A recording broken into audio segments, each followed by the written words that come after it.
Бисмиллахир-рахманир-рахим. Алла Таалага чексиз мактаулар болсун. Жана кыркы пайгамбарыбыз Мухаммад Мустафа саллаллаху алейхи ва салламга Алланын саламы жана салаваттары болсун. Ассаламу алейкум урматтуу мусулман бир туугандар. Расулуллах саллаллаху алейхи ва саллам мындай деди: Кеч киргенде балдарыңарды сырттан чакырып, үйүңөргө бекем кармап олтургула. Аларды сыртка чыгуусуна жол бербегиле. Себеби ошол убакта шайтандар туш тарапка тарашат. Кийин куптандан бир аз өткөндөн кийин үй ичине кое бергиле. Соң бисмиллахир-рахманир-рахим деп эшикти ичкериден бекитип койгула. Бисмиллахир-рахманир-рахим деп чырактарды өчүргүлө. Бисмиллахир-рахманир-рахим деп чанаштарыңардын оозун буугула. Жана башка идиштериңердин үстүн жапкыла. Чуук менен болсо да, деди Бухари. Башка бир хадисте пайгамбар саллаллаху алейхи ва саллам Бисмиллахир-рахманир-рахим деп жабылган эшикти шайтандар ача албайт деген. Бул хадистерден билинип тургандай, жиндер бир нерсени кармаганга, алганга, ачып жапканга жана бир нерсени уурдап качканга кудуреттүү экенин билүүгө болот. Себеби имам Бухаридеги башка бир хадисте Байтул малдан уурдап жаткан шайтан тууралуу Абу Хурайранын окуясы баарыбызга белгилүү болсо керек. Анын сыңарындай таңкы жана кечки зикирлерди айтпаган кээ бир адамдарды жин тиймек турсун уурдап да кетүүсү мүмкүн. Кээ бирлер намаз окуган адамга да жин тийүүсү мүмкүнмү дешет.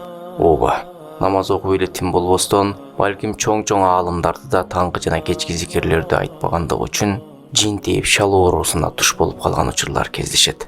Жана кээ бир сахабаларга жиндер тийишип, бир сахабаны уурдап кеткен учур катталган. Ошондуктан айтаарыбыз, жиндерден сактануу үчүн таңкы жана кечки зикирлерди айта жүрүү керек. Эми жиндер уурдап кеткен сахабанын окуясын баяндап берели. Бул окуя Умар радыйаллаху анхунун доорунда болгон. Бир күн ансарлардын бири кечки намазды окуу үчүн үйүнөн чыгып мечитке карай жөнөдү. Жолдо аны капыр жиндер уурдап кетти. Күйөөсүнүн келбегенинен улам кабатыр алган аялы эртеси күнү момундардын падышасы Умар радыйаллаху анхуга арызданып барды. Окуядан кабардар болгон Умар радыйаллаху анху туугандарынан ал тууралуу сурады. Туугандар аны ошол күндөн бери жок экенин айтышты. Умар радыйаллаху анху аялга 4 жыл күтүүсүн буйрук берди. Арадан 4 жыл өтсө да келбеген сахабанын аялы Умар радыйаллаху анхуга кайра келди. Умар аялга бир талак түшүрүп, шариятта белгиленген идда мүнөтүнөн кийин ал аял башкага турмушка чыгып кетти. Кийин жоголуп кеткен баягы сахаба кайтып келди. Тактап айтканда жиндер кайра алып келип таштап коюшту. Аялынын башкага турмушка чыгып кеткенинен кабардар болгон сахаба маселени чечүү үчүн Умар радыйаллаху анхуга барды. Умар айтты: Силердин араңардан кимдир бирөө узак убакытка жок болуп кетет да кайра пайда боло калып, менин аялым дейт, деди. Сахаба айтты: Чындыгында менин буга жүйөлүү себебим бар болчу, о момундардын падышасы, деди. Кандай себебим бар, деди Умар радыйаллаху анху. Ал айтты: Мен кечки намазды жамаат менен окуу үчүн мечитти карай үйдөн чыктым. Анан мени капыр жиндер уурдап кетишти. Кийин мен алардын арасында Алла каалаганчалык убакытка калып кеттим. Соң мусулман жиндер капыр жиндерге, тагыраагы мени уурдап кеткен жиндерге согуш ачты. Алардын үстүнөн жеңишке жетишти. Көп туткундарды колго түшүрүштү. Алардын арасында мен да бар элем. Кийин менин намаз окуганымды көрүп, алар мусулман экенимди түшүнүштү.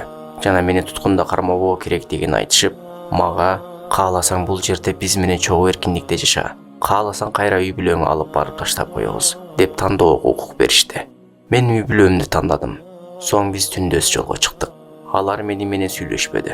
Уктаганга уруксат беришти. Күндүзү кайра жолго аттанып, Мединага жетип келмеген жолубуз ушундай уланды. Умар радыйаллаху анху сурады: Кантип жашадың алар менен? Эмне менен тамактандың? Сахаба жооп берди: Фасоль, тактап айтканда төбө бурчак менен жана Алланын аты аталбаган баардык азык заттар менен. Эмне ичээр элең, деди Умар радыйаллаху анху. Уруксат берилген ичимдиктерди, деди сахаба.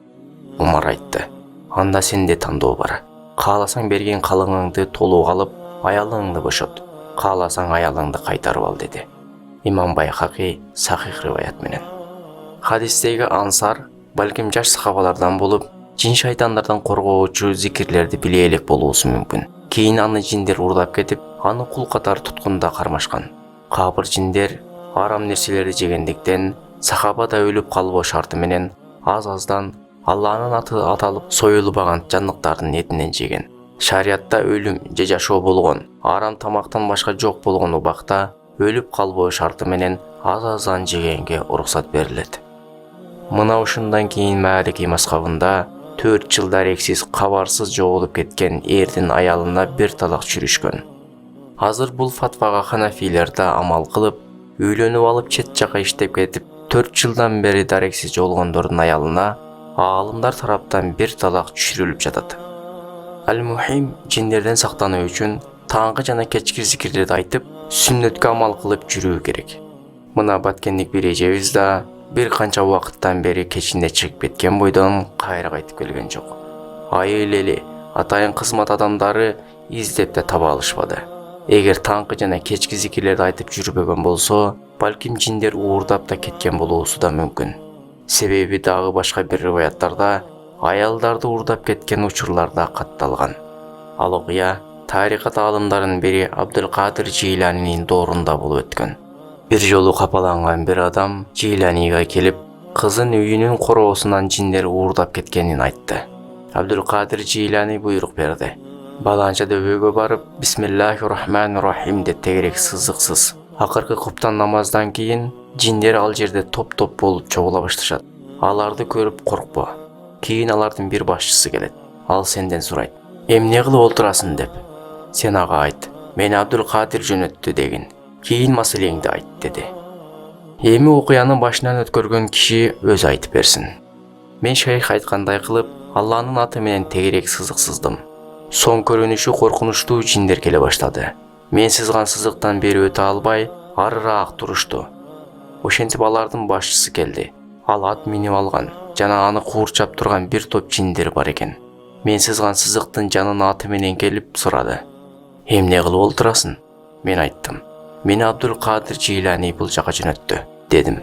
Аалымдын атын угаар замат аттан түшүп чөгөлөдү да жака белиндегилердин баарын ошондой кылуусуна буйрук берди. "Жана сөзүңдү улай бер, сени угамын" деди. Мен өзүмдүн көйгөйүмдү түшүндүрдүм. Жиндердин башкаруучусу кызымды уурдап кеткен жинди токтоосуз алып келүүнү буйрук берди. Бир убакта менин кызымды уурдаган жинди алып келишти. Көрүнүшүнөн кежирлердин бири экени билинип турду. Кызымды ал менен кошо келтирилди. Жиндердин башчысы: "Эмне үчүн бул кызды уурдап кеттиң?" дегенде, ал айтты: "Мен аны жакшы көрүп калганмын" деди. Мен ошентип кызымды алардан куткарып алдым. А ууру жинди алар жазалашты. Адамдарды уурдоонун бирден бир себеби аны жамалына ашык болуп калышат. Себеби Алла Таала инсанды жиндерге караганда сулуу кылып жараткан.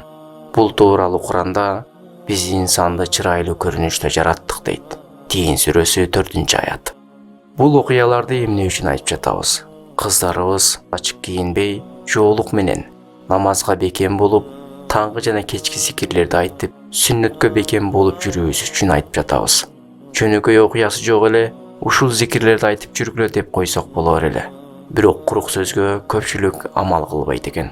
Жөн эле кулак сыртында калып кетип жатат. Бул сөз эркектерге да тиешелүү. Себеби көпчүлүгүбүз амал кылбай калдык. Кийим кийгенде, же чечкенде, үйгө киргенде, же чыкканда, тамак жегенде Бисмиллахир-рахманир-рахим деп ким такай айтып жатат. Бирөөлөрдүн бекиткен жерлериңди жиндер күндө көрүп жатат. Себеби кийим бисмилласыз чечилгенде бүт денеңди жиндер көрүүсүнө жол ачылат. Анан сага жин тийбей, мага жин тийеби? Жиндердин мекени болгон дааратканага барганда бисмиллах, Аллахым ургач жана эркек жин шайтандардын жамандыгынан өзүң сакта деп ким айтып кирип жатат? Көпчүлүгүбүз мындай дуба бар экенин да билбейбиз. Адам баласы ушундай калк болот экенбиз. Кээ бир жашоодо болгон коркунучтуу окуяларды айтса ишенип, кыйлага чейин таасиринен чыга албай жүрө беребиз. Бирок Куранда, хадисте тозок, бейиш, кабыр десе таасирленбейт экенбиз. Бул окуяны келтирүүдөн максат сиздерге көбүрөөк таасир берип, колдон келишинче чыныгы душмандардан коргонуу жолдору бар экенин эстетип коюу үчүн гана болду. Жиндердин кылыгы жана алардын жамандыгы тууралуу билдик. Эми кантип коргонобуз? Таңкы жана кечки зикирлер кайсылар? 1. Аят-ал Курсини бир жолу окуу. 2. Ихлас, Фалак, Нас сүрөлөрүн ар бирин 3 жолудан окуу.